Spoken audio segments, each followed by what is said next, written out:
मॉर्निंगला सर्वात पहिला उठताच आपल्याला आपलं वेट चेक करायचं आहे. वेट चेक केल्यानंतर रात्री जे मेथी दाणे भिजत घातलेले ते मी उकळायला लावले.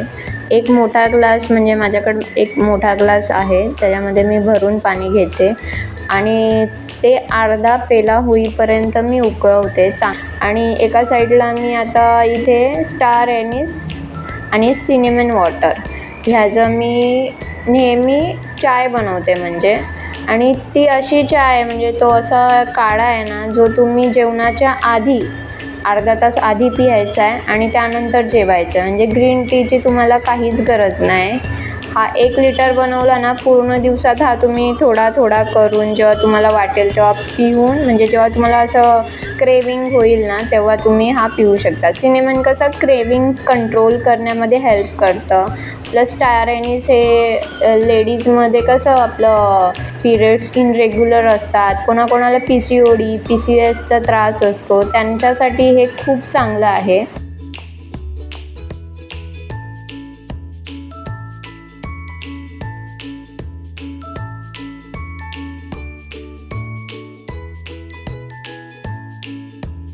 मेथी दाण्याचं पाणी इथे माझं उकळलं आहे, ते मी आता ग्लासामध्ये म्हणजे पेल्यामध्ये घेतलं आणि इथे माझं स्टार एनिसचं पण टी रेडी आहे. आता इथे जेव्हा आपण मेथी दाण्याचं पाणी पितो ना, त्यानंतर तुम्हाला काही खायचं नाही, काही प्यायचं नाही. तुम्ही डायरेक्ट तुमच्या एक्सरसाइजला लागायचं. अर्धा तास तुम्ही काही खायचं नाही आहे मॉर्निंगला.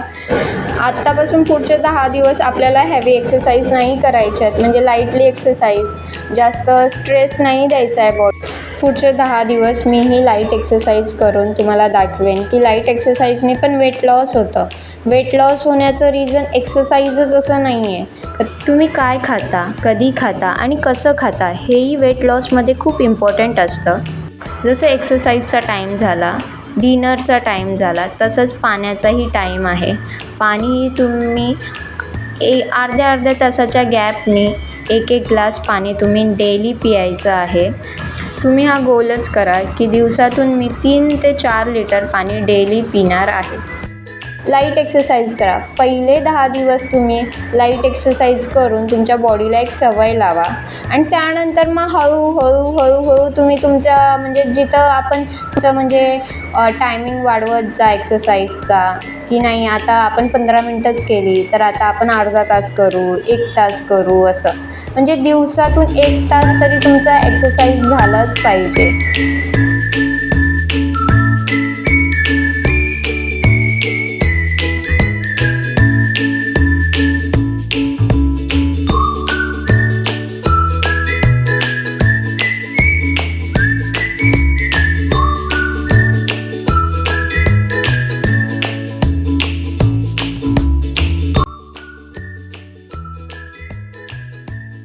एक्सरसाइज करून झाल्यानंतर मग तुम्हाला पाहिजे ते म्हणजे ऑमलेट किंवा 2 एग घेऊ शकता किंवा ऑमलेट घेऊ शकता ब्रेकफास्टमध्ये, किंवा बेसन चिला किंवा मूग डाळीचा चिला, असे वेगवेगळे चिले तुम्ही ॲड ऑन करा तुमच्या डाएटमध्ये. मी तर इथं मोस्ट ऑफ टाईम माझा मूग डाळीचा फेवरेट आहे, तोच घेते. कधीतरी मी अंडे घेतले तर अंडी घेते.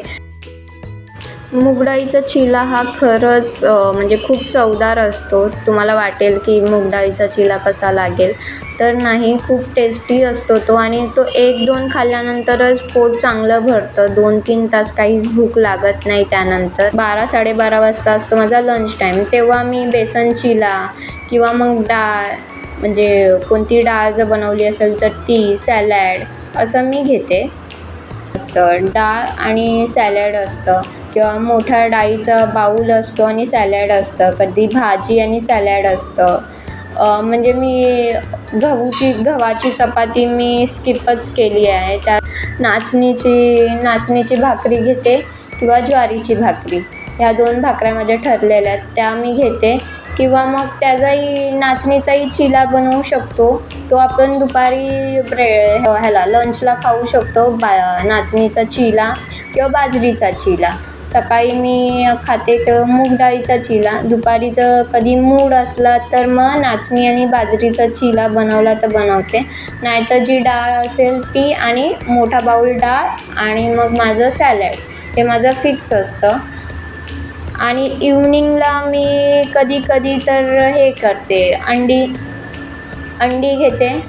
म्हणजे इव्हनिंगचं पण आपलं डिनर हा झाला पाहिजे 6 ते 8च्या दरम्यान झालं पाहिजे.